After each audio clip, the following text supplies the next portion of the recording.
We're live now.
The private chat is the one for just us, right? Yeah, I think so.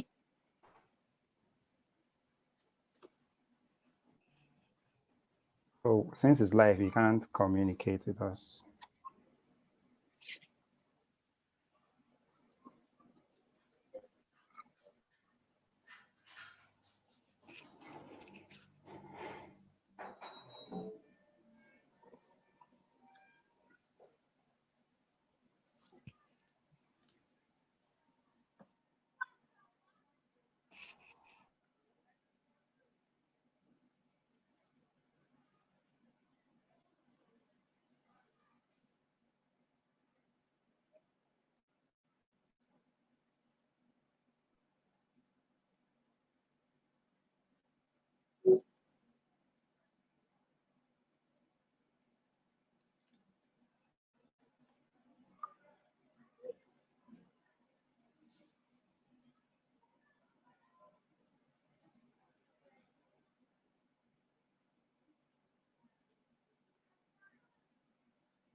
Hi guys, good afternoon.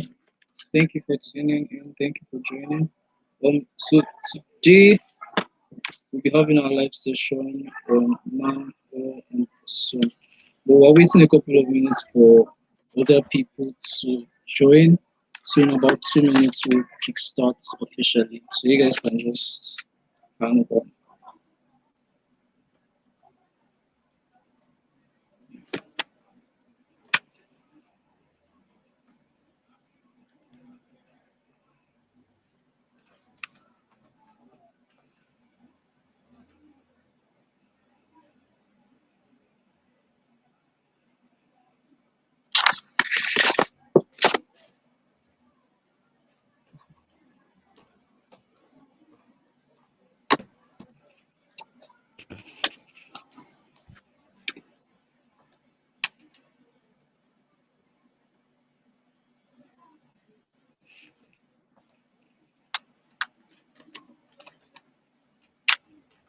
Okay. Once again, good afternoon, guys. Thank you for tuning in. Thank you for joining. Today's session is titled Man, Oil, and the Sun, and it's going to be anchored by Mr. Charles Adedugba, a very special guest. Welcome, Mr. Charles. Okay, so Thank you very much. yeah. So before we go on, I'd just like to give everybody a brief overview on Shell Eco Marathon and what we do here in UNILAG. So Shell Eco Marathon is a global competition organized by the Shell Corporation worldwide, whose primary objective was to have students from all over the world build energy efficient vehicles and race together to see who will reign supreme. But over the years, the competition has evolved greatly. Many other tracks have come, and even with the whole corona and lockdown issues around the world, they still found a way to make us compete globally. Okay, so Sherlock Marathon has evolved from just a race into a general energy efficiency movement with programs and pitches around solutions to help reduce net carbon emission and basically make the world a better place, making technology for the future. So we at Team Unilag, we are a local team. We participate in the global competition, like I said. Last year, we made a vehicle, an IC engine vehicle. We were supposed to take it to the competition, but the whole lockdown issue did not avail us the opportunity. But this year, we're making something even more interesting. We're making an electric vehicle. So we're making an electric vehicle, and we all know that like the future is electric, and everything is going. We're trying to reduce carbon emission from IC engine vehicles. So this year, we're trying to see how far we can go in building this. Okay, so today's host will be Mr. Charles Adedugba. Very interesting man. So I'll just take a minute to tell you guys about Mr. Charles. So Charles Adedugba has consciously grown his competency within the electrical engineering and energy system space over the past 5 years. In 2014, he got his first degree from Ambrose Ali University in electrical and electronics engineering and a master's degree in electrical engineering for sustainable and renewable energy from the University of Nottingham in 2018. Along with his academic pursuits, Charles has had the opportunity to work in diverse sectors, including production, sorry, pardon me,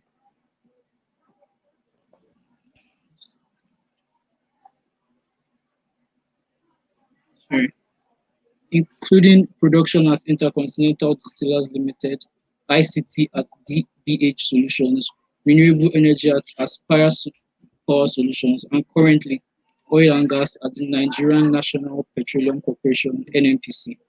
Charles is a member of the Institute of Electrical and Electronics Engineers (IEEE). Much of his education was done on different scholarships, including the prestigious Chevening Scholarship that sponsored his MSc in the UK. He's a JETS Junior Engineers, Technicians and Scientists alumnus, and he helped Ogun State achieve third position nationally in year 2000 in Enugu. He is interested in poverty alleviation, sustainability, and he enjoys mentoring people on their education and career decisions. As we can see, Mr. Charles has interests aligned with the team, and that's why we're called him here today to share knowledge and educate us on these topics. So now I'll be handing over to Mr. Charles to take over and anchor the session. Mr. Charles. Thank you very much, Ite. First of all, I hope you can hear me very well. Yeah, I can hear you. All right, cool. Thanks a lot for the bio. That was apt. Thanks for the opportunity as well, and hopefully we can make the most of it. At this point, can I share my screen? Yes, feel free. We can start with the presentation, right? Yeah. All right, cool then.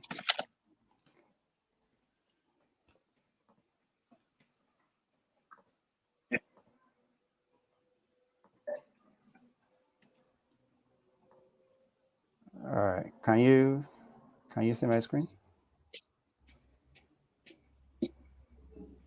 Yeah. Man, oil, and the sun. All right, cool. So can we dive right in now, or is there any other? Okay, just wait a minute. Let me confirm the function. Cool.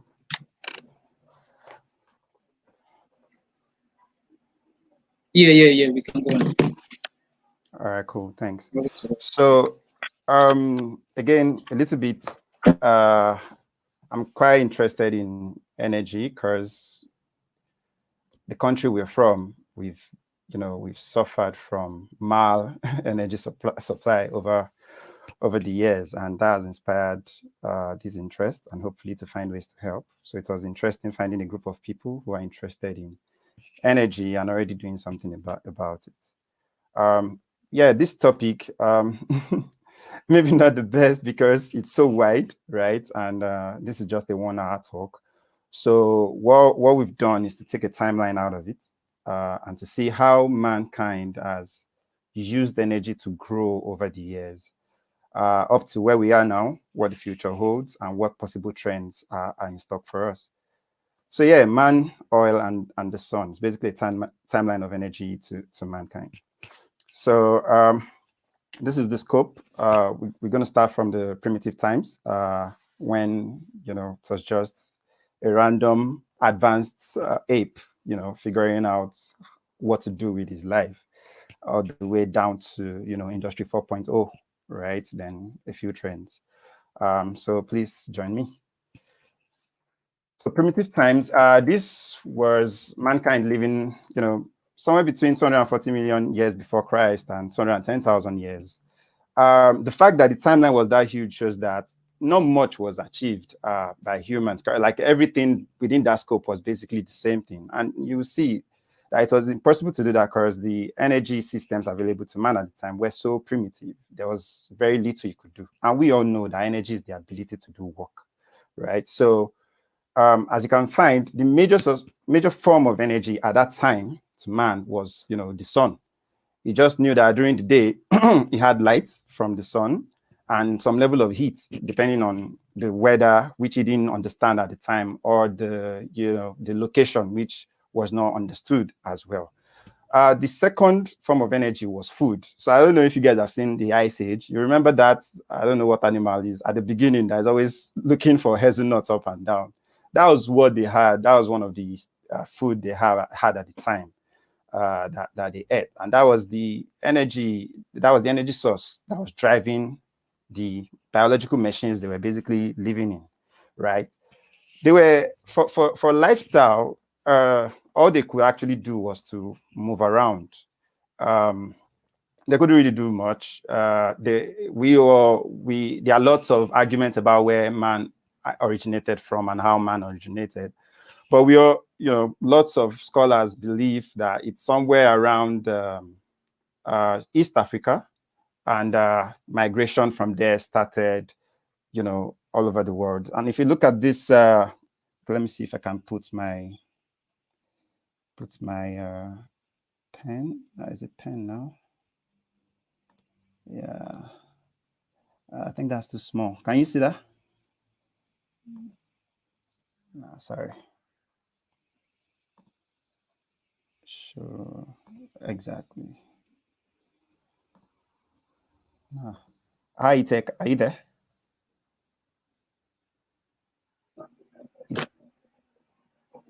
yeah, I can hear you. I can hear you. All right, cool. Can you see I can my? hear you. Yeah, exactly. You can see my laser point, right? Yeah, Correct. I Yeah. can. So basically, at different times, it shows when different people migrated to different places, and they were doing this on foot, like they were just walking up and down during those times. And you see that most of their movement was restricted to Africa within this time period, right? And that was it. They were cavemen. They didn't build houses. They had no settlement. They were just existing, right? And this shows typical lifestyle. You can see the man there trying to get some possibly hazelnuts now. Someone there is with a baby. There's lights. It's daytime, and that was just it.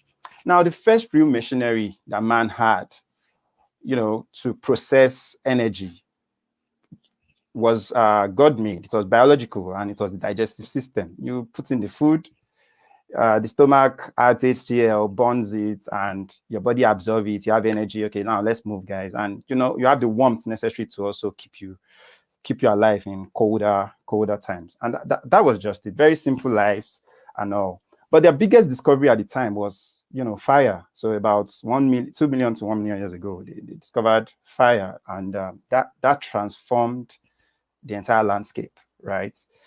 So yeah, hunting and gathering was the next set of men. Sorry, hunters and gatherers. Those were the next set of men. These people basically, went after. So before, the most primitive men couldn't even defend themselves against animals. They were just there. They didn't have tools. They didn't have anything to control their environment, right? They had no influence on their environment until they discovered fire. And when they did that, what that meant was they could actually attack some of these animals. So if you look down here, you see that this guy is actually holding a torch. This one is also holding a torch. So the intention was to try to burn the animal. Some of them are throwing spears. Now, some of these spears, they had some materials that they found at the time, and they found out that if they could burn it and heat it up, it got stronger.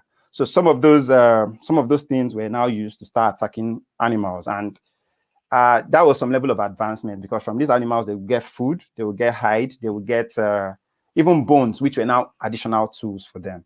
So yeah, these people, they didn't stay in one place as well, but they could stay longer in a place compared to the older generation. So these ones, they were temporary, like they had temporary settlements.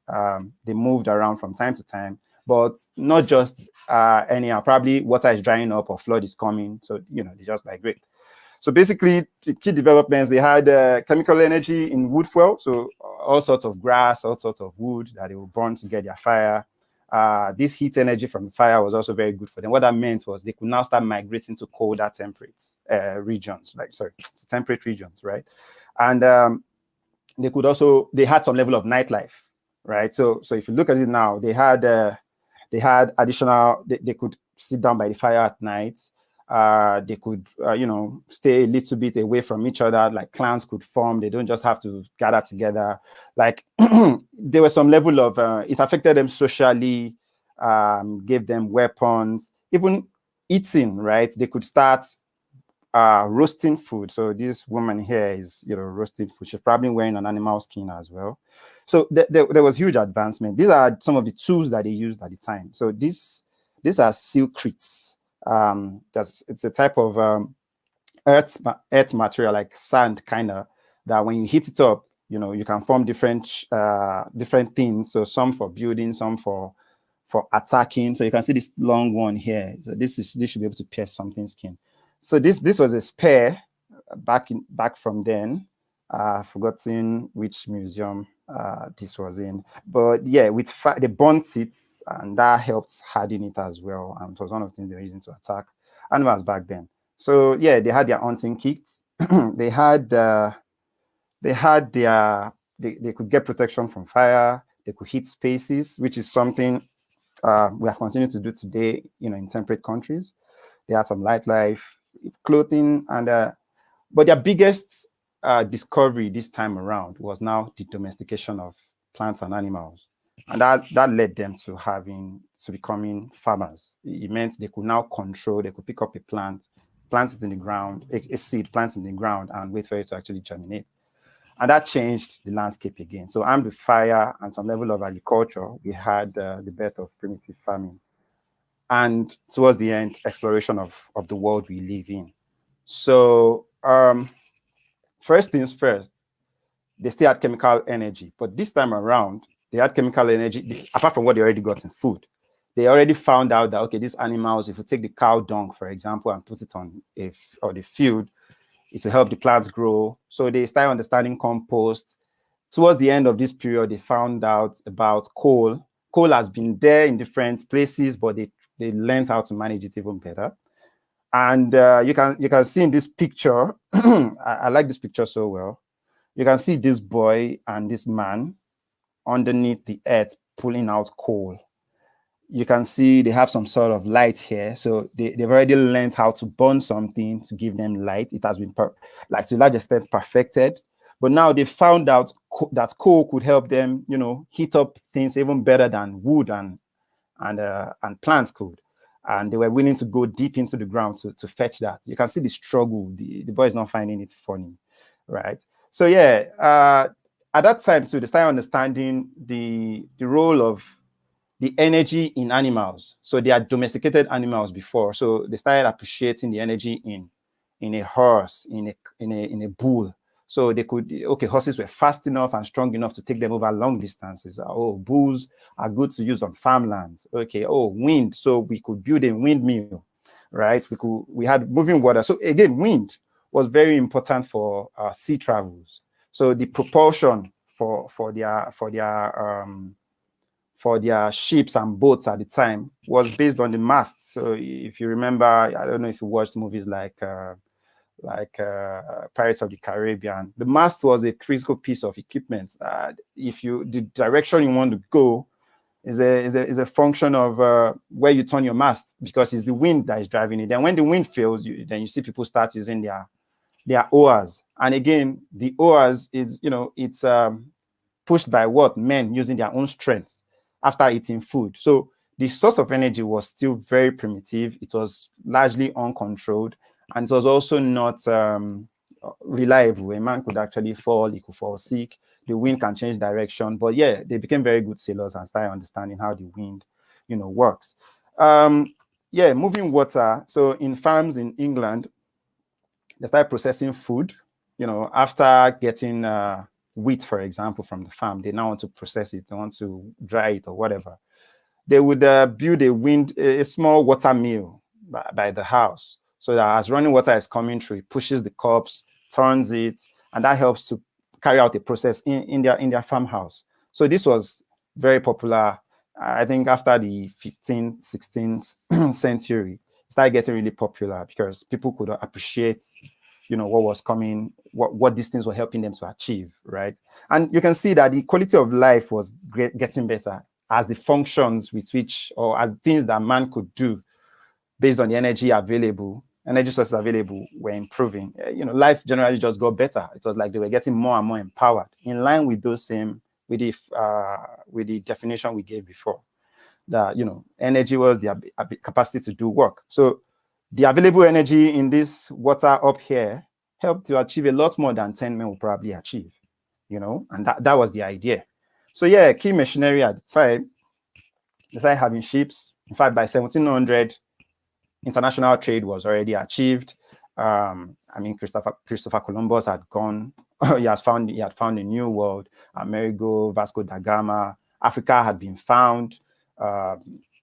Slave trade had started full time. International trade had started properly. The world had been known, and it was all because of shipping. So oars and wind were critical in that. Water mills and windmills were huge as well for farming.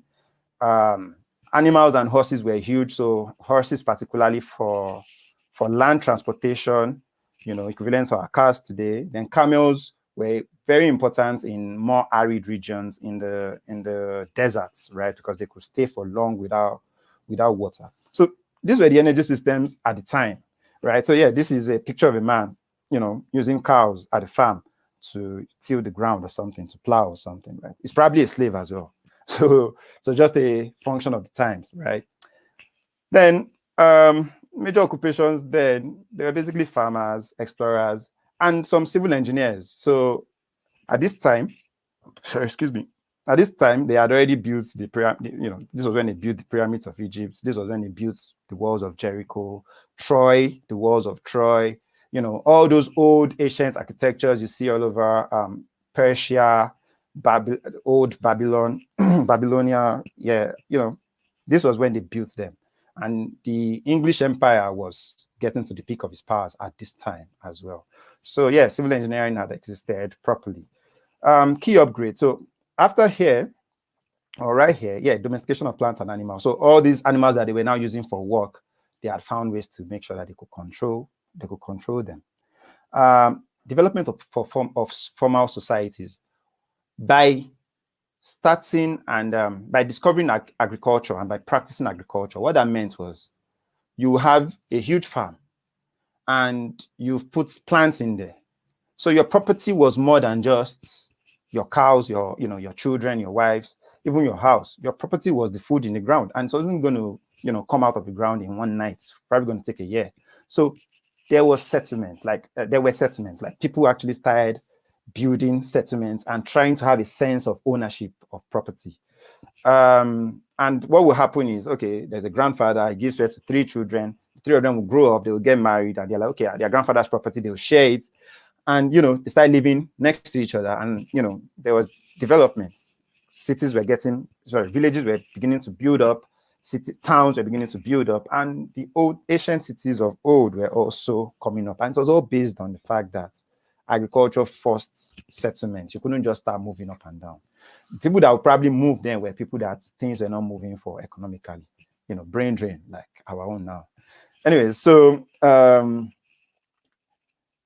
then mastery of seas and global trade said that. Then the last one, towards the end of this, was the mastery of coal. It was one thing to discover coal, which they had done, but it was another thing to know how to use it and to know which coal to use, to understand the heating element of coal. So by the end of this period, coal has been found to be a huge source of energy. Like, it was a huge resource of energy. And the next slide takes us to, this was basically the discovery of coal somehow led to, or was the wheels, were the wheels upon which the industrialization of the world actually started. That was where it started rolling. And that's it. From primitive farming, we headed into mechanized farming and the first real, industrial revolution.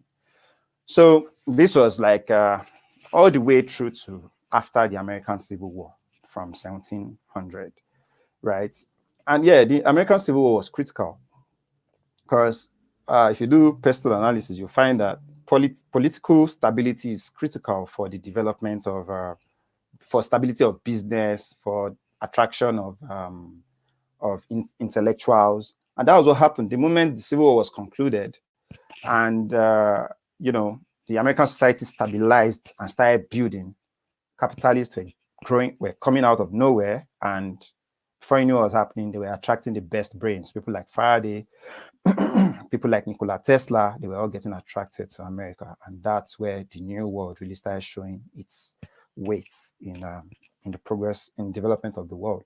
So basically, you have at the time the real development, the real things at the time. Well, the chemical energy in coal became immense, right? The heat energy in steam. So there was the discovery of the steam engine, which is the steam engine schematic of. This is the schematic of a Newcomen engine. This was like the first practical steam engine, right? And this was used to so you can see down here, this is a fuel. So this is probably coal. It's definitely coal. You burn it. This is water. It's when you burn water, what happens? It generates steam. The steam pushes this valve, pushes this this, what will I call it now? A spindle or what? As it pushes it, this one comes down and goes up, and that way it helps you to pull out water, basically. So they were using this to pump water out of mines that water had flooded. And those mines, what were they looking for there? They were looking for coal, basically, among other things, right? So this was the first real practical engine. It had some problems and led to the development of other engines. So the heat energy from steam was critical. Then the mechanical engine from in engines, mechanical energy in engines, right? So that helped. So they found out that, okay, I can control this energy, or I can power this energy to do some work. Can't I develop another engine that can do another work? Can I not fit it to do something else? And that was what Watt's steam engine. That was what Watt did, right? Himself and his friend Bolton, they came together. They built a steam engine, a more advanced steam engine, and this is just a part of it. I couldn't get the bigger picture, a more of the actual engine. This is just the centrifugal governor there. But this one, while this was a reciprocating device, this one was a rotating device, and he allowed things like he allowed additional applications, like you want to use in a vehicle, like the train locomotive, right? So it was the official transition from the old to the new. So it was us leaving behind everything that had to do with just pure manual labor, right? So you can see here, this is a very interesting picture. So you see that here men are harvesting seeds from, their plants, from their harvest anyways, yeah? They're trying to process seeds. They're trying to get it out of their plants. Now, what they're using here is a flail, and this is what they used to use before. So you basically whip it until it drops out.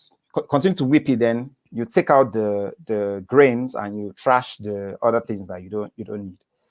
But around 17, a few years into the 18th century, this machine was discovered. This is a threshing machine.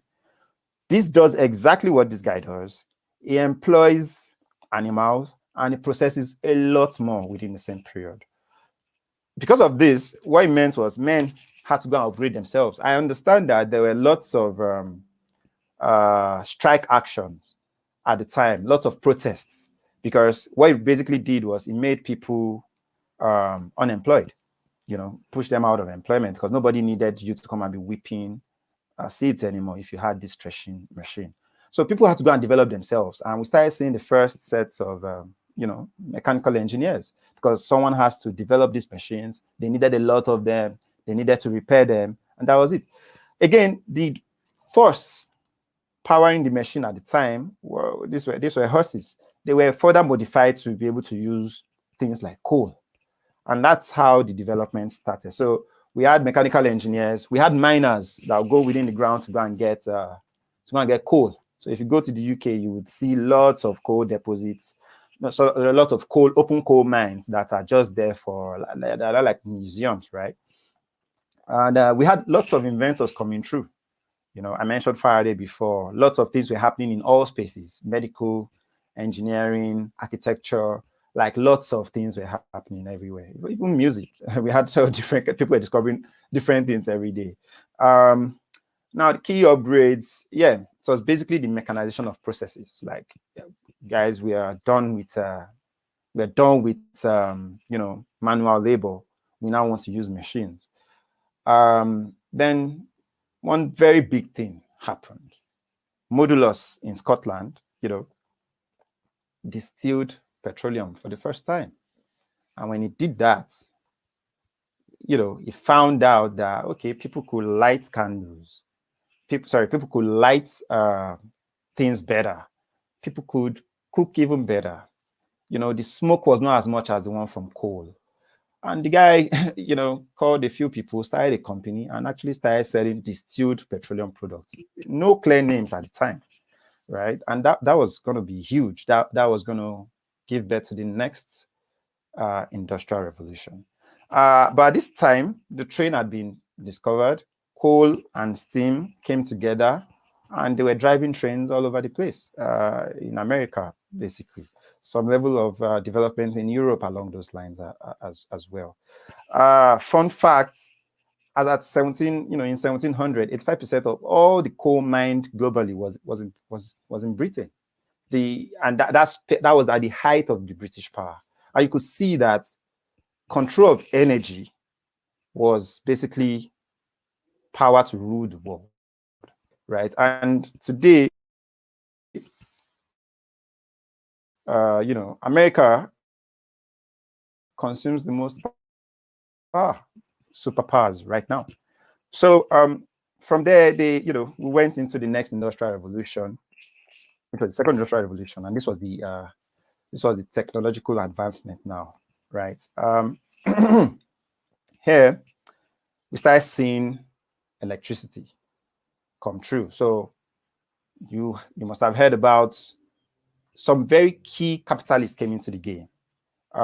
People like John D. Rockefeller, people like so John D. Rockefeller actually owned Standard Oil, that went on to break up into 13 companies, which included ExxonMobil, Chevron, and many others. So Standard Oil was a huge company at the time, and it is often said that John D. Rockefeller owned 4%, like he alone controlled 4% of America's GDP. And it's considered to be, when you adjust to inflation, it's considered to be, one of the richest, at least richer than all the people we know now. It was that powerful at the time.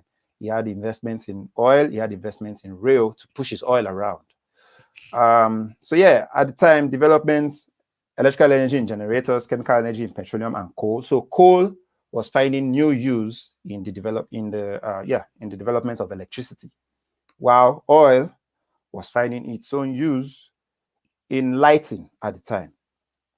But when the light bulb came, I'll come to that. When the light bulb came, John D. Rockefeller did what every entrepreneur should do, try to kill the idea. But then he had smart chemical engineers who found out that these other spirits we've been throwing away could actually be useful to drive these cars that Benz and Ford are trying to develop. And when they did that, they found out that, okay, petrol, which is, gasoline or gas oil, petrol, could be useful in that sense to help drive cars.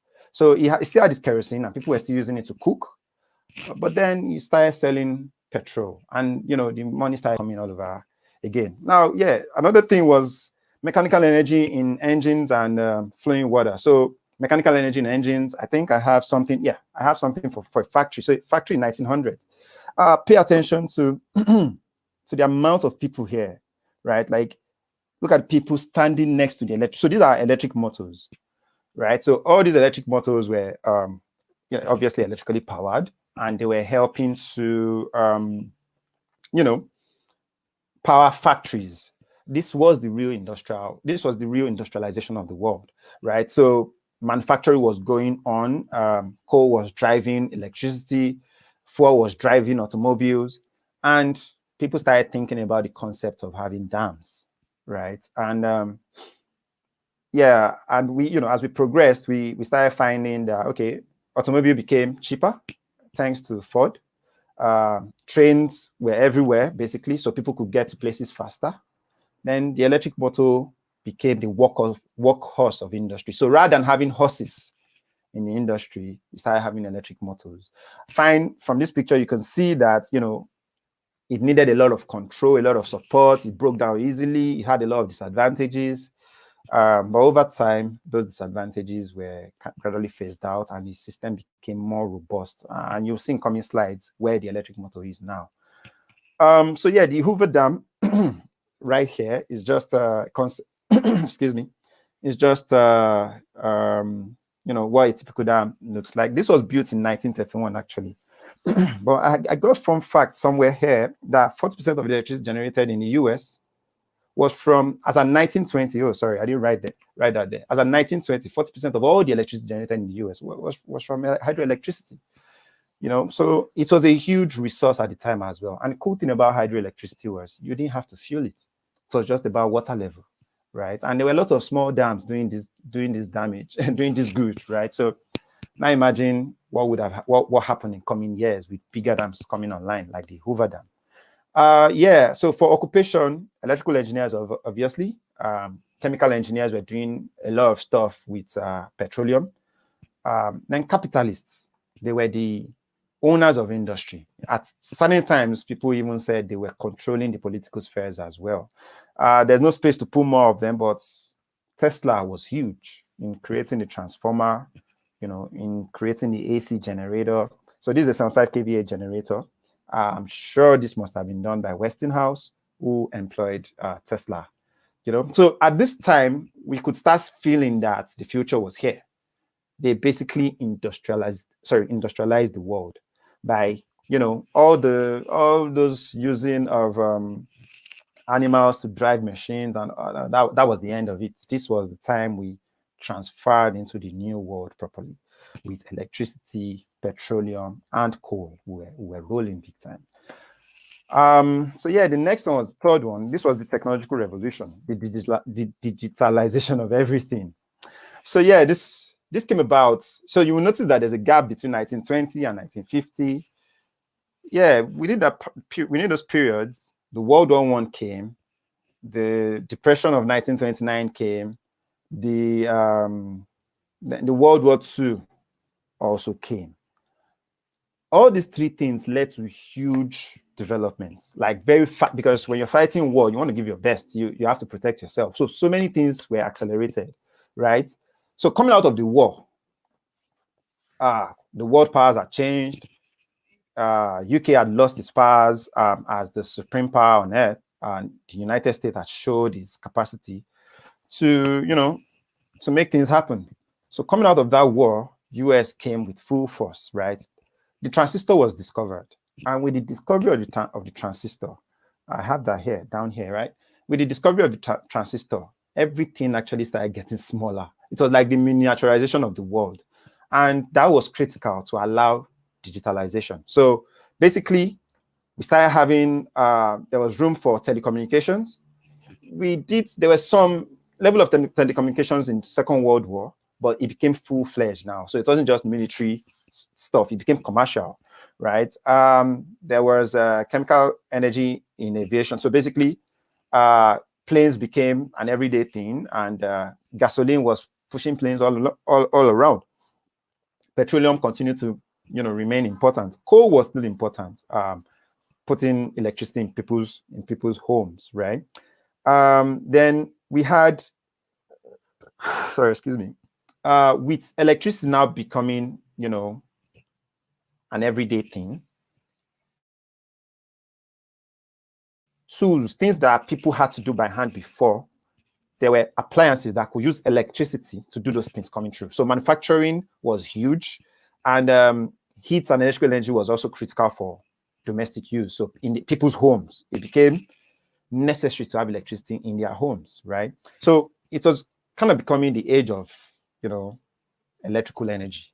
Every other form of energy was beginning to, condense into some form of electrical energy, except for aviation and transportation at the time. Key developments: we had aeroplanes and spaceships. Neil Armstrong went on the moon. In 1955, Bill Gates and what's his other guys, Steve Jobs, two of them were born, and about 25 years later, Microsoft and Apple were born, and that was the revolution of personal computers. This is actually the Macintosh. I think this is the second or third personal computer that Apple actually put out there, right? You can see this was like in the early 80s, and see how tush it looked, right? Apple always had style. So so you had the airplane. Then this is critical. So we had nuclear reactors coming through as well, and this was huge for energy.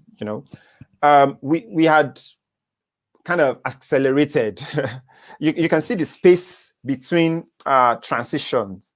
So it's kind of reducing. Each era was kind of shrinking. So like a logarithmic thing. So it's kind of reducing, and so it's like with the war, we got to a climax, kind of and at that point where the US released bombs on Hiroshima and Nagasaki and actually obliterated those cities. It was a confirmation that we were about to enter a new age. So Russia and US went into the Cold War that lasted so many years. It was espionage and stuff, but behind the scene, everybody was building his own nuclear armament. And the amount of energy held by those devices is just huge, right? So it was the ability, it was as if we now had the ability to do too much work that was now becoming destructive. Fine, countries like France tapped into nuclear energy to power their systems. Until today, I think a significant aspect of a significant component of the amount of energy consumed in France comes from nuclear energy. Japan too was like that. Japan has no resource, so it was huge for them until they had that disaster about 12 years ago now or so that led them to shut down a lot of their nuclear plants. So professions at the time, computer scientists were beginning to show face. Biotechnology was beginning to, was becoming huge. We started hearing about cloning. We started hearing about genetic, what's the word now? Manipulations, right?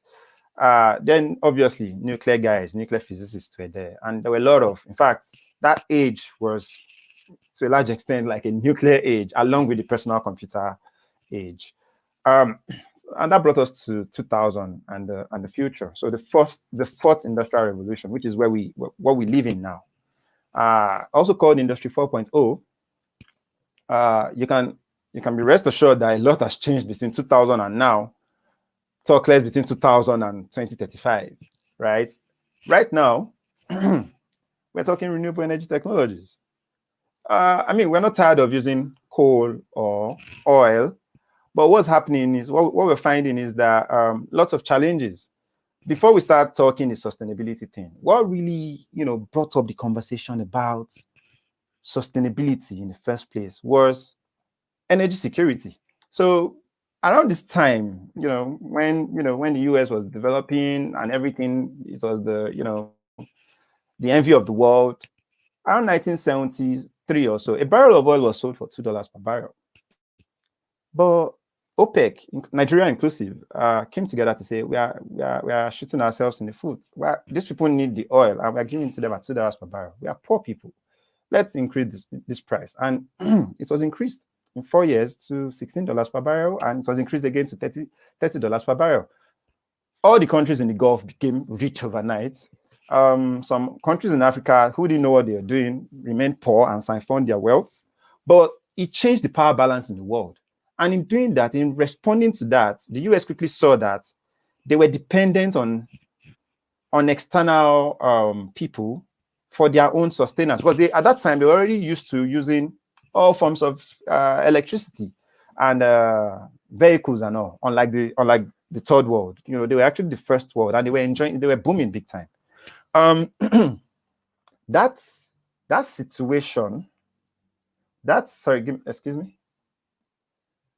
situation led to early investments and early concerns about the term energy, energy security. It became obvious that if they can't generate, if they don't have their own resource, they will have to depend on us. And when they depend on us or other people that have oil in abundance, those people can control the price. And when you can control the price, economics, law of demand and supply, the price of oil goes up. What happens to the US economy? So research had to go into, the development of solar cells. It had been discovered at the time, but huge money was pumped into making it commercial, right? And that's exactly what happened. And other forms also started coming up, like the wind and all. And renewable energy technologies were born. And by 2000, there were already signs, there were already conversations about solar. But by 2010, solar was already coming up. Like some part of the world, it was already becoming a part of their energy generation profile, especially Scandinavian countries. So you're looking at Denmark, Finland, Sweden. Those guys, they were ahead of the world, way as far back as the 90s. They were already designing wind turbines at the time. And today, Vestas is one of the biggest wind turbine companies in the world. They actually manufacture, these are, I think, the Danish people. They actually manufacture lots of the wind turbines. Some of the best manufacturers of wind turbines in the world today. So yeah, we had renewable energy technologies. Right now, we have, so they consider this age to be the age of automation. So basically, you want your refrigerator to order for food or for drinks when it's out, right? You want your rent to be paid automatically through direct debit. So during the mechanization period, we left manual labor. When electricity came, we left controlling mechanized processes. Electricity took over that. Now we have the digital world, which made it even easier for us to control all those other processes. Now we want to automate even digital processes, so we don't have to do anything. I wonder what we'll be doing next, Chris. Cars will be driving themselves. Solar panels don't need maintenance as such. So you start to wonder, right? So right now, electrical energy to drive automation is huge. chemical energy in batteries and fuel cells. Now, batteries are quite interesting because they they were battery was the first real energy storage system discovered, right? It's about 300 years old. But the progress made so far, it's so slow compared to electric motors that were discovered over about 100 years afterwards, right? So the progress made with batteries has been so slow. But it's found a niche for itself, helping with mobile phones, and it's about to help with electric vehicles, or it's already helping with electric vehicles. And fuel cells are also doing the same. For electric vehicles, they are considered for electric vehicles. There are other options, hydrogen and all. There are so many other renewable energy technologies, but for the limit of time and space, this is what we can limit it to. So yeah, so key technologies, we have the internet now. I'm having this is possible. This conversation is possible because of the internet. And the internet is possible to have the internet because there's a power system somewhere running, supplying those data centers. So we have the smartphone. So that's Steve Jobs right there with the iPhone. The creation of the iPhone was another, transition for mankind. Like this was the age of smart telephony. We had the wind turbine and the solar cell, which I've already kind of talked about. So in these pictures here, this is Amazon's data center. So all those things we buy on Amazon, the digital certificate, sorry, the digital value or the digital storage is here. Everything, all the information that has made Jeff Bezos the richest man in the world is stored in different data centers all over the world, right? And you can see it's huge. It's a huge piece of architecture, right, and engineering. This is a Tesla charging station. So this is solar panels up right here. These are electric charging stations. These are an electric vehicle, and that's going to get more popular heading into the future. Transition technologies. So some really interesting things are happening. We're having electric vehicles, which is already up here. We are thinking commercial space flights.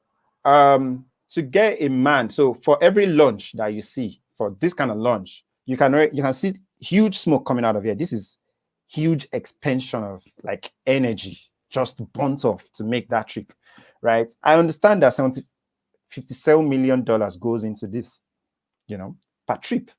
So it's huge. And someone is saying he wants to make it commercial, right? I hope we get to see how that goes, right? We are having artificial intelligence, big data, IoT, everything that has to do with artificial intelligence, machine learning. So a time will come where your doctor might not be needed because a machine can diagnose you and say, this is the drug you need. And you go there and you get the drug automatically as well. You don't even interact with anybody. Then this is huge for the oil industry as well. So while everyone is saying, renewable energy has come, oil is going to go, what the oil industry is doing is to also start practicing some highly sustainable business models. And technology is also helping them out. Before now, you have to use multiple oil rigs on multiple well sites to drill. What they're doing now, or what they're having now is with one oil rig, you can actually drill horizontally. And when you do that, it means from one spot, you can reach multiple places. So you reduce costs. It's more sustainable because you don't have to drill over a huge site, just one spot, and you can, within the ground, you can manipulate your way. So you can imagine that you have to be able to control that drill to turn left, to turn right. It has to be a smart drill, basically, and it has to be strong enough to do the job. That's huge as well. So yeah, and beyond that, there's gas. Gas is coming in to take over from coal. So as the world is shutting down on coal because of emissions and all global change, climate change, and all those things, gas is coming to be like a transition technology, transition fuel between the fossil fuel of old and renewable energy, the new renewable energy that we are looking into. So this is Google's data center, a proposed data center in Amsterdam. You can see this is huge. I mean, you have a sense of how big these wind turbines can be. These are 5 wind turbines. These are on the average about about 6 megawatts, right? Each of these wind turbines. So that's about 30 megawatts. When Ite was telling you about my bio, he said I worked in a factory production. To run that factory that was outputting about 2 million bottles of drinks per day, we were running a 1 megawatt generator. It was a huge factory. It's probably the biggest spirits and wine factory in this country. We needed only 1 megawatt generator. This is 30 megawatts. And I'm sure they are supporting it with other things because wind is intermittent. So to run this facility, just rough estimate, you're already looking about 20 to 30 megawatts of energy, like power supply, just to run a data center. It's not a textile factory. It's just to hold data. And it's huge because you have to, air conditioning is there. All the servers get hot. They're processing a lot of things. You have to control so many things, lighting, and to power the servers themselves. It's a lot. And the downtime has to be zero. You can't afford the data center to shut down. So it's a huge space we are going into. So occupation, basically, everybody's a programmer now. Everybody's a programmer. And yeah, renewable energy specialists of some sorts are becoming, needed. Yeah, I mean, there are other professions as well, but this seems to be the ones that people are alluring to these days. So a few trends to wrap up. This is my last slide.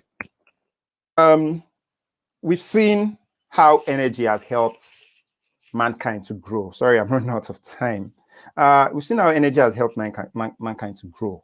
How we've transformed from being someone that ate just hazelnuts to someone that wants to go to space to go and chill, to grab a bear. All right. This graph here shows, how when data started getting available, how the energy consumption patterns are changed over the years. You can see that even after the whole mechanization and even early industrialization, it didn't make much difference. This hexajoules, by the way, it didn't make much difference. But in 1950, at that time, aviation was on full time. Locomotion, so excuse me. Cars were there, automobiles, trains, they were all in the game big time. It just went up and up. And contributing to this was development was now spreading to other parts of the world, right? So Japan was huge in the 50s, 60s. Russia was huge. Europe was obviously already in the game. But China, in the 90s, Africa in the 2000s, added a lot of energy demand to an already stretched pipeline. And to meet this demand, you will notice that different options start coming through. So this blue one here is hydro. Hydro has been there like early on. Then you have oil. Oil was from 50s. Oil just became everywhere. This green one is gas. Gas has always been there. Nuclear, like I said, a few countries adopted it, has its own problems, but people decide to manage it. Biomass has always, in fact, this is where Africa comes in. This is where the underdeveloped world or developing world comes in. We've always used biomass. So basically what the primitive guys also used. So yeah, biomass, just take grass somewhere, burn it. But advanced forms of biomass are also now coming through. So this is all based on data. But this is the interesting part. By 2030, they kind of expect that there'll be a peak energy demand. So everything peaks really. Hydro peaks, oil peaks, gas peaks, even nuclear peaks. It's this is coal. No hydro. This is hydro, this thin layer here. The only one that doesn't peak really is solar and wind and geothermal. It actually grows. And this fall you're seeing here is that they expect that by 2050, and that is in line with all the policies that are coming online today, that, for example, the UK has said that by 2035, it will be legal to manufacture a nice engine, an internal combustion engine in the UK. So everything has to be electric, So what that means is they're clamping down on the utilization of fossil fuels. UK has already closed almost all its coal power plants. A lot. I think most of them now are just for backup, basically, in case there's a failure in the more established in the intermittent systems in solar, in wind. UK has the best wind profile in the world, so they are using the English Channel a lot to build a lot of wind turbines, to put in a lot of wind turbines. All over the UK, you see wind turbines everywhere. All over Europe, you see wind turbines everywhere, really. So that's the only thing that will not start to grow. So they are hoping from that this is the oildrum.com. Yeah, exactly. So their hope is that as systems get more efficient, energy demand will drop. As we move away from fossil fuels and more electrical systems take over, the ICE engine is just 35% efficient. And I think electrical where's the word? Electrical cars are, over a typical electrical motor could be as efficient as 90%, if not more, right? So just the engine now. So they expect that generally, demand for energy will drop. But there are questions to discuss. How do you fund that change in the poorer world, where, for example, Nigeria, it is already anticipated that by 2050, Nigeria will be the second most populous country in the world. So what happens? So that's an interesting one. So this is another trend here where you have history of energy consumption in the United States. So you can see that petroleum has been huge. It's been the top consuming. This is quadrillion BTU. So this British thermal unit is one of the measures of energy. A quick Google search can help convert these to kilowatt hours. So yeah, petroleum has been, top. Natural gas, you can see the handshake between natural gas and coal. With the rise of natural gas, coal begins to drop, or with the drop of coal, natural gas consciously begins to rise. It could be one of two. Nuclear, some nuclear buff, they buffered nuclear a little in recent years. This is up to 2012, by the way. Renewables was just climbing here. I'm sure if this had gone up all the way to 2020, it would have gone up a little bit more. Hydroelectricity has always maintained its level. Wood has been there, but it never rose beyond that. Wood has been there. So that's by the IEA. This I really like this one. I really like this one. So this shows installed capacity in different countries in the world. Installed capacity of solar, right? So this to show you where the world is paying attention. Where the world is looking at for the new source of energy. So it's anticipated, in 2000, you can see that not much was being done. This is in gigawatts peak. So just to put some perspective to that, a typical solar panel, just take it to be say like 200 watts peak. Today they have 400, okay, let's say 400 watts solar panel, right? So at this time, let's say this 2010, so let's say about 50 watts, gigawatts peak. Gigawatts means billion watts peak, right? So when you divide 50 gigawatts peak by 400, you see that the amount of solar panels in the world as at 2010 was already in the millions. Today, they're saying we have 800 gigawatts peak installed capacity of solar, divided by 400, meaning we have 2 billion individual solar panels installed in the world, at least for based on this data, right? And which countries are doing the most job here? You see that this red one, that's China. China is the most populous country in the world and obviously has a huge energy need. China has been investing a lot in all forms of energy. Coal, hydro, with the Three Gorges Dam, the biggest in the world. They have all the biggest solar parks in the world as well. China has been doing a lot in the space. This is US. So under Trump was not really a supporter of, renewable energy as such. In fact, some of his campaign statements at the time was that he's going to bring back mining and coal jobs. So US didn't really make much progress with solar. But yeah, understanding that it's a capitalist country, some level of progress was still made. India, you can see they are also growing. Germany is huge in relative to other European countries. United Kingdom, very small, just there. And this is the rest of the world. So India is right up here, and Japan is just there.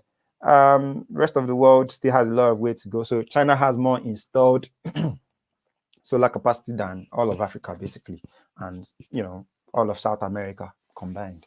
So there's a lot to be done in those spaces for those countries. So this last one kind of shows where people are investing money right now. Right? So global installed power generation capacity by energy source, right? So this is they expect. So China is still investing a lot in coal. They're not shutting it down. A lot of investment is going into hydro and renewables, majorly renewables. Natural gas is growing. Nuclear is growing as well, but not at a huge rate. But what's happening to petroleum? It's in decline, and this might be the reality that the future holds for petroleum-dependent countries. And with that, I bring it to the end of the presentation. Sorry if I'm over time a little. Thanks a lot, and I can take your questions now. All right, thank you very much, Mr. Charles. We appreciate this session. It has been very informative, very insightful. So far you've taken us on a journey from with mankind, how he has grown, evolved, how he has upgraded to continuously meet his needs. Although some people might say that mankind has become lazy, in that we've seen less innovations and less innovations than the earlier days. What do you think about this? I think what we probably should go back to the beginning. If you compare me now to the first man, man to man, and they put us in a room to fight, who will come out? I'm definitely going to lose, right? But would I want to be that man because he can beat me in a physical combat? He had to use, he was the first real engine, right? Let me see. He was the first real machine, right? He was the first real machine. So he had to use everything. He had to generate his own heat with his body. He had to cook for himself. He had to not even cook. He had to just process the food uncooked by himself. He had to do everything himself. So has mankind become lazy? I don't think so. I think mankind basically just evolved. And in his own time, there are activities he can do to maximize his own powers. Right? We are going into the trend where into the time where our role will be limited to just using our brain. Just use your head. A time will come where you might be able to use your mind, or probably you have a chip in your skin that can control something and open your doors, pay your children's school fees, pay your rent, get your car to come and pick you up. That's where the world is going to now. So laziness is relative. That time, when this man was there were people that were lazier than him who didn't want to come and pick hazelnuts. In our own time, there are people that even with everything we have, they still can't get anything done just because they are inherently lazy. But are we getting weaker compared to them in terms of our biology? I think we are. So I think we're also getting smarter. Exactly. Exactly. All right. Thank you very much for that. So for the next question, we see that industrialization limits employment opportunities. Like you said, when they began to introduce machinery for plowing farmlands, that some people went out of jobs. Thinking about that now, we see a lot of companies, a lot of tech startups that are basically automating many processes. So what is in it for the unskilled or for the clerical officers, the people that do routine jobs? What do you think like the future in this technological era holds for them? Thanks a lot for the question. It's an interesting one. So yeah, if you look at this, there was no point having two men do this for 20 days when two men can do it in 3 men can do it in 1 day, right? But after the protest, people went back home and some decided, you know what, why don't I learn how to repair the machine? You know, I think it's that prudence that will now be necessary. In our time, rather than having a shop, people are having websites. So rather than learning how to build a shop, why don't you learn how to build a website, right? Rather than, rather than learning how to repair wristwatches, rather than learning how to repair wristwatches, why don't you learn how to go and learn PHP? Why don't you learn about machine learning rather than, going to just learn about only electrical engineering, for example. So basically, the idea is, the world is going to keep automating itself. Tesla has come, Tesla, many people have said Tesla is not a car company, it's actually a technology company. So what that means is that software guys will continue to grow. They will continue to get jobs, they will continue to get the best jobs, and they will continue to be the entrepreneurs, in our time at least. So the idea is that you have to just be as dynamic as possible. You have to be flexible and be willing to take on the changes, be able to follow the trend as fast as you have to be on top of your game. Because the rule of the jungle is that, survival of the fittest. Yeah. And being fit has to do with agility, mental agility, professional agility. You don't want to be stuck in a corner. You want to wriggle yourself out and remain fluid as much as possible. That's just it. So people will definitely lose jobs, but those jobs will evolve and people will also evolve. It has always happened. All right, thank you very much.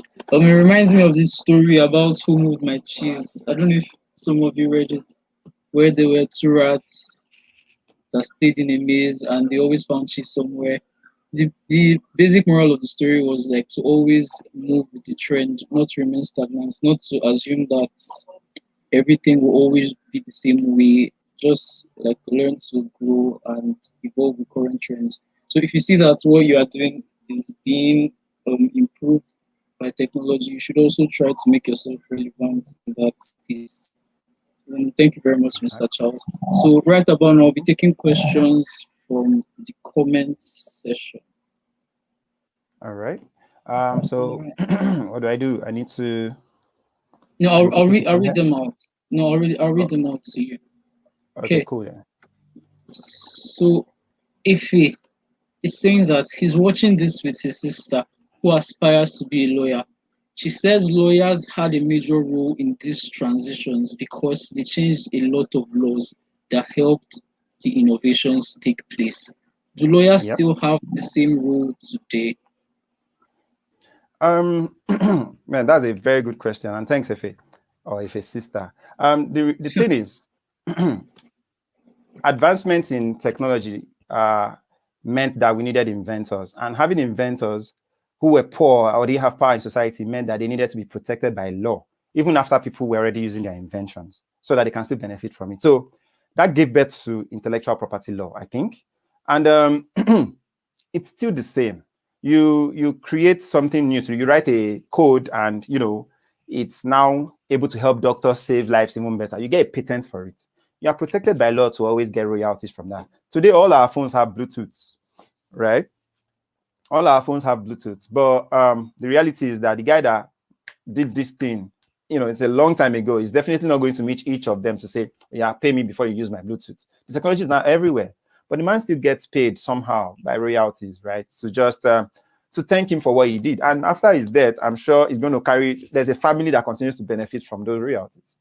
Steve Jobs got patents for creating for envisioning the screen of the iPhone, right? The iPhone, the shop, the first, the idea that you can put phones in shops to sell just one brand in an Apple shop. It was a huge marketing strategy.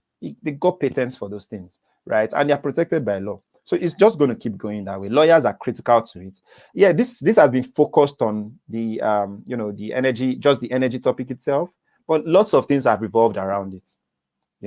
Doctors have been immense, educators have been immense, even the politicians have been immense. People that allowed people to come into their countries and build these things. So yeah, everybody will continue to grow through. All right, thank you very much for that. So our team manager Fortune has a question. He says the transition from an industrial revolution to another involves massive paradigm shifts. Do you think, assuming that we do not go extinct, we will ever reach a limit? Okay, come again. The last part, I didn't get that. Okay. Assuming that we do not go extinct, do you think that we would ever reach a limit? So if you come to sorry, let me pick this last trend first. So if you take a look at this graph, right, it's quite optimistic, if you ask me, that the energy demand will find a way down before 2000. Sorry. Now, extinction becomes possible when we need more than what we have to survive. You understand? So if the energy demand is now getting higher than what is available to survive, then the conversation becomes really difficult. And that's why all these moves are in place to curtail the use of fossil fuels, for example, to use more solar panels, to use more wind turbines. That's why we want to use more renewable energy sources. If somehow batteries can give us, times 2 of what they are giving us now, somehow solar panels become 70% efficient, somehow, because right now they are doing research so right now, solar panels only use the light rays in sun, but the electromagnetic spectrum is huge. And the solar energy contains different, there are different bands, and they all come down through the solar radiation. So the idea now is that, can we use those other radiations that the eye cannot see? We only use the visible light now. So basically to help to maximize efficiency. So those are the conversations, right?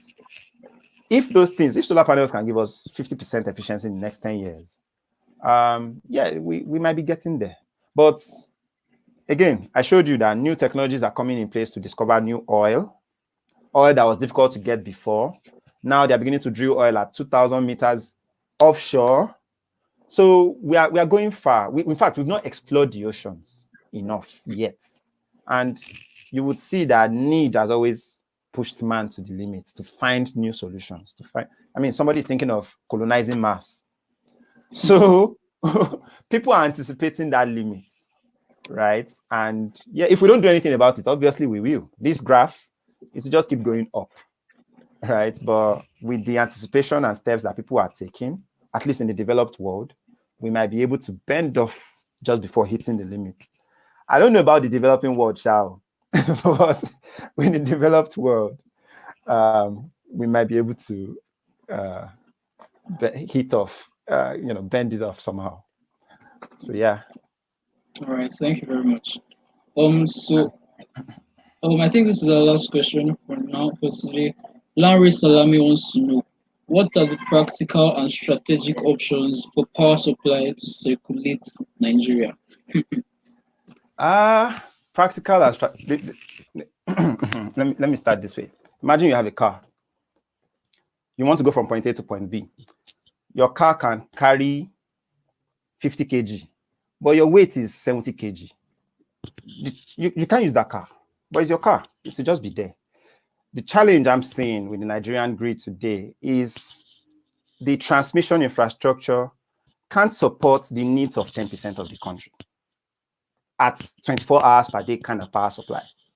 The transmission infrastructure today, right? So it becomes difficult to say, I want to build power stations here or there and stuff like that. except they want to start by investing in transmission infrastructure. And the world is consciously shifting away from that into decentralized generation. So right now, the world is looking at having, solar panel, microgrids, basically. And we neither have the political will or the intellectual know-how to make that happen, right? The best engineers are leaving the country, right? You can't pay them. You can't even protect their lives. So the reality now is Nigeria has a 50%, let me say that again. Nigeria's population is 200 million based on estimates. 50% of 200 million people are under age 19 and below. What that means is in 10 years' time, those people are going to be owning phones, they're going to be in school or looking for a job, driving cars. The energy demand will be huge. It will be huge. Nigeria is not ready for that. And where it starts from is inside the political offices. What they need to drive it is finance related. Nigeria is getting poorer by the day. We can see what's happening to the Naira. So somehow the future is kind of bleak. But what can be done, basic, is to support startups that are trying to push, the conversation on decentralized energy power generation, which is solar, inverter. That's a good start. Modular refineries is also an option to have more modular refineries so that we don't have to import petroleum products. That will also help us to have more energy in the system, become more independent, basically. So we produce our oil and we have our own oil, produce our own petroleum products to drive our cars and the likes. Those are very, underground fundamental things that we can help to, show up and hold the challenge, while we think about the bigger ones, about upgrading our transmission infrastructure, bringing in some very, very world-class power stations, channeling our gas. So Nigeria is actually more of a gas country than a petroleum country. So channeling our gas outputs to the different power stations. We need to build more power stations, basically, then channel gas to those places. But that's if they don't vandalize the gas. And when they vandalize gas, at least oil is to spill, you see it. When they vandalize gas, is worse. So channel the gas to different power stations around the country. And all these things I say, we're talking billions of dollars to build the AKK project, the gas pipeline that is going from Ajakuta to Kaduna to Kano, Abuja, Kaduna, Kano. To build that thing, is it not $6.5 billion? As in $6.5 billion. Just 3 cities. So imagine you want to go to Sokoto, you want to go to Maiduguri, you want to go, to Taraba, like the proper infrastructure we should have. We are talking Elon Musk kind of worth to make that happen. And this country doesn't have that wealth. So yeah, it's a more elaborate conversation. But yeah, first things first, support the startups. All right, Mr. Charles, thank you very much. It has been a very informative session. We've learned a lot. Even the questions, thank you guys for the questions. They're very, very intelligent questions. So with this, we come to the end of this session. It has been an awesome time. We didn't even know when the 1 hour passed. So thank you very much for honoring us with your presence. We know you're a very busy man with schedule, but still, we still found the time. So we at Sherlock Marathon, we are UNILAG. Say a big thank you. Thank you, Mr. Charles. Thanks so much for the opportunity. I feel privileged to be here. Thanks a lot. Yeah. And to students that attended, thank you guys. Your questions were really appreciated. Thanks for the interaction. Hope you guys have a nice day. Thank you. All right, cool. Bye.